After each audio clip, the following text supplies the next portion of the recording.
রাধে রাধে, সবাই কেমন আছেন? এটা হচ্ছে আমার বৃন্দাবনের প্রথম দিনের ভিডিও। প্রথম দিন সকাল সকাল আমরা রেডি হয়ে বেরিয়ে পড়েছিলাম। প্রথমে গোবিন্দজির মন্দির দর্শন করলাম, আর তারপর চলে গেছিলাম রঙ্গলাল মন্দির দর্শন করতে।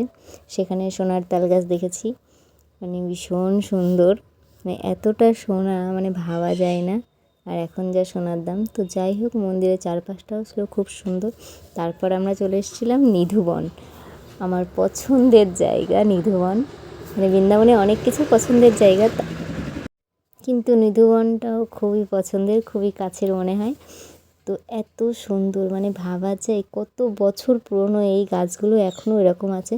আর প্রতিটা গাছের মাথাটা একদম নিচু করে মাটির সাথে মেশানো, মানে এই গাছগুলোকে স্পর্শ করলেও মনে হয় যেন আমরা রাধা কৃষ্ণকে স্পর্শ করছি।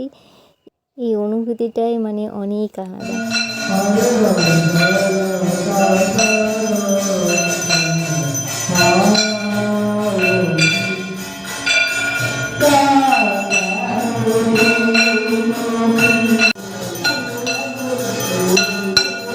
পর আমরা আরতি দেখে ঘরে ফিরছি।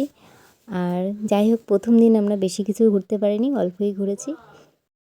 রাধে রাধে, সবাই কেমন আছেন? আশা করছি সবাই ভালো আছেন, সুস্থ আছেন। তো এটা ছিল আমার বৃন্দাবনের প্রথম দিন। এখন বিভিন্ন মন্দির দর্শন করে আমরা ফিরছি।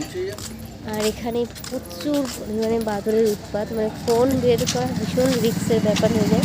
তো কিছু কিছু ছবি ভিডিও আমি তুলেছি, এগুলো ব্লগের প্রথমে দেখতে পারবেন। তো শুভরাত্রি।